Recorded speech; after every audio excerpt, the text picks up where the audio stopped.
Halo teman-teman, apa kabarnya? Semoga teman-teman dalam keadaan sehat-sehat aja.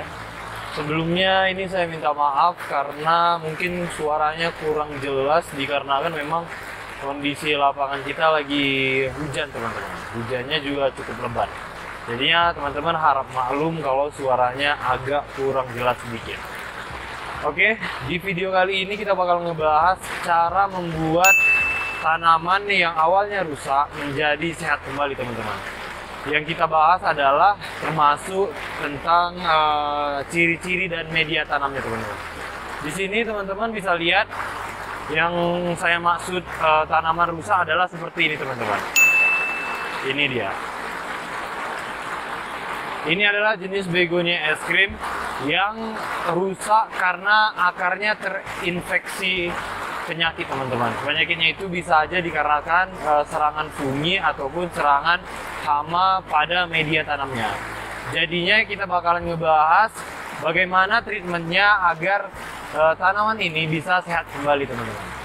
Oke, pertama-tama teman-teman harus pangkas daunnya yang terinfeksi oleh penyakit teman-teman. Nah, teman-teman bisa lihat di sini. Teman-teman nggak perlu khawatir. Ini daunnya nggak perlu dibuang sampai dengan tangkainya teman-teman. Teman-teman cukup pangkas saja yang terkena penyakitnya gitu. Daunnya dipangkas saja gitu. Kita perhatikan semua dipangkas teman-teman. Daun yang terinfeksi semua dipangkas. Oke. Teman-teman bisa lihat kita pangkas kecuali kondisi daunnya seperti ini teman-teman ya. Kalau dia udah setengah bagian terkena seperti ini, sebaiknya memang daunnya dibuang aja. Satu helai daun dibuang. Oke. Ini dia, kita buang juga. Oke, semua udah bersih. Sebelumnya saya kasih tahu bahwa media tanam yang nggak cocok ke begonia, kemarin itu awal-awalnya saya anggap dia terkena penyakit karena lingkungan teman-teman. Ternyata setelah saya lakukan penyemprotan fungisida ataupun pestisida, yang dimana hanya tanaman ini yang terkena gitu, dibandingkan dengan tanaman yang ada di sebelah kiri atau sebelah kanannya, tanaman ini yang hanya terkena. Jadinya saya bisa dapat simpulkan bahwa penyakitnya bukan berasal dari lingkungannya, tetapi penyakitnya berasal dari infeksi di media tanamnya. Jadinya yang harus teman-teman lakukan adalah teman-teman harus ganti media tanam yang lama dengan yang baru gitu. Oke, teman-teman bisa lihat ini tahap selanjutnya, kita bongkar tanamannya. Kita bongkar, teman-teman bisa lihat ini sebenarnya akarnya sudah bersatu dengan media tanam yang lama, tetapi berhubung karena terinfeksi kita harus buang bagian akar yang terinfeksi gitu. Oke, teman-teman bisa lihat ukuran segini tetapi sudah memegang tanah seukuran ini. Oke, pertama-tama kita buang semua akar yang terinfeksi. Teman-teman lihat gini. Ciri-ciri terinfeksinya itu teman-teman bisa lihat ya. Dia itu terkena putih-putih nih teman-teman. Nah, teman-teman bisa lihat dia terkena putih-putih seperti ini. Dan kalau teman-teman perhatikan detail, dia akarnya yang halus, akar serabutnya, dia bakalan busuk terkena penyakit putih-putih teman-teman. Nah, teman-teman bisa lihat kalau teman-teman nanti perhatiin dia berputih-putih seperti ini, akar serabutnya. Dan paling gampang teman-teman bisa lihat ini dia, putih-putih seperti ini. Umumnya dia terkena seperti ini karena proses fermentasi media tanamnya kurang sempurna teman-teman. Jadinya masih terbawa penyakit dari tanah ataupun sekam ataupun pupuk kandangnya gitu. Jadinya mungkin itu adalah penyebab dia bisa terkena infeksi jamur. Oke, selanjutnya kita buang semua akarnya. Semua ya teman-teman ya, semua. Tanpa terkecuali. Oke. Dia seperti ini, teman-teman bisa lihat, udah saya bersihin. Nah. Oke. Nah, teman-teman bisa lihat mungkin di zoom kameranya dia yang seperti saya bilang tadi, dia bakalan terkena bercak-bercak putih seperti ini. Yang bahayanya nantinya kalau dibiarkan terus-menerus, penyakit ini bakalan menyebar ke semua bagian akar dan menyebabkan tanaman teman-teman mati gitu. Nah, jadinya kita harus lakukan treatmentnya. Oke, sebelum terlambat, teman-teman harus lakukan seperti itu. Dan tahap selanjutnya adalah bagian paling ujung, teman-teman. Bagian paling ujung akar, teman-teman harus buang. Harus teman-teman pangkas saja. Karena biasanya penyakit ini menginfeksi dari bagian ujung akar. Jadinya pengalaman saya, akar yang terkena pada bagian ujung ataupun belum yang terkena, itu saya bersihkan, teman-teman. Oke, teman-teman bisa lihat bagaimana banyaknya akar yang saya buang. Dan tahap selanjutnya, ini teman-teman tetap harus buang tanah yang mengumpul pada bagian akar dan pada bonggolnya, teman-teman. Oke, teman-teman gak usah khawatir tanamannya mati. Pengalaman saya kemarin itu saya buat seperti ini, dia masih tahan karena memang kondisinya akar yang bagian atas ataupun bonggolnya dia masih sehat, teman-teman. Jadinya kemungkinan besar dia masih bisa tumbuh dan mengeluarkan akar yang baru.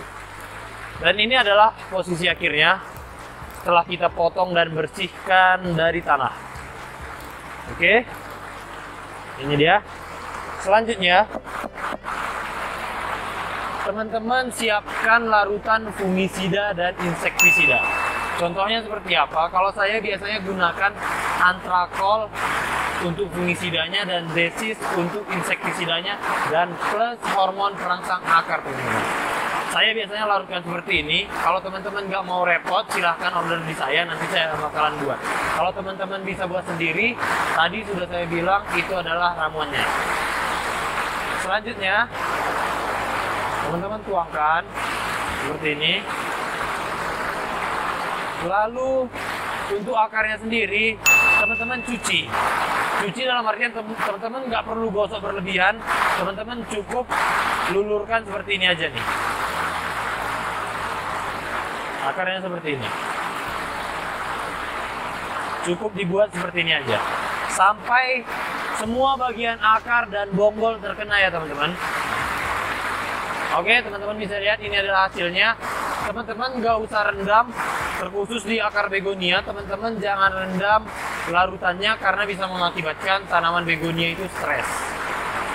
Oke, setelah teman-teman lulur seperti ini tadi, ataupun basuh seperti ini tadi, lalu selanjutnya teman-teman tiriskan, jangan terlalu banyak air. Akarnya sampai dengan memang nggak ngumpul lagi airnya.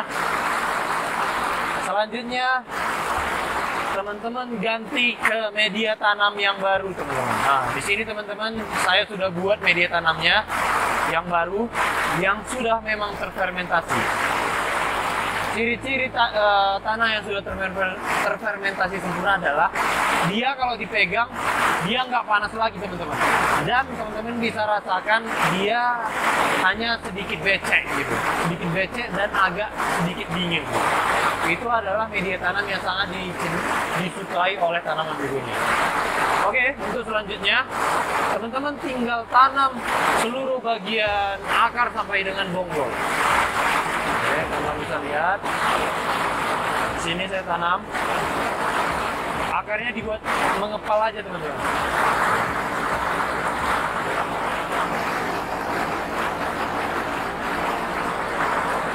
Jadi seperti ini. Dia dibuat mengepal seperti ini. Nah, akhirnya adalah seperti ini. Dia tanahnya sampai dengan menutupi bagian bonggolnya, teman-teman. Oke. Selanjutnya, saya biasanya tambahkan sekam padi di bagian permukaan media tanam. Teman-teman juga boleh ikutin. Cukup ketebalannya sampai dengan 1 cm, teman-teman. Oke, seperti ini. Ini dia hasil akhirnya. Yang teman-teman harus pahami adalah tujuan saya memberi sekam padi di bagian permukaan media tanam tujuannya untuk menjaga kelembapan media tanam ini teman-teman. Jadinya teman-teman nggak perlu siram media tanam yang baru ini sampai dengan 1 minggu perawatan teman-teman. Itu adalah tujuan dari saya menggunakan sekam padi. So kalau teman-teman nggak ada menggunakan sekam padi, ataupun teman-teman hanya mendapatkan contohnya pakis dan yang lain-lain, silakan teman-teman gunakan. Yang penting tujuannya adalah untuk menutup media tanam. Oke teman-teman, itu adalah sedikit tips yang sangat gampang yang mungkin teman-teman bisa terapkan untuk membuat tanaman teman-teman yang sakit menjadi subur kembali. Oke teman-teman, kalau ada teman-teman pertanyaan seputar tentang video ini, silakan teman-teman komen ataupun WA kita. Sebisa mungkin nanti bakalan kita jawab dan kita carikan solusi untuk masalah teman-teman. Oke, jangan lupa untuk like, share, and comment video kita kali ini. Sampai ketemu di video selanjutnya.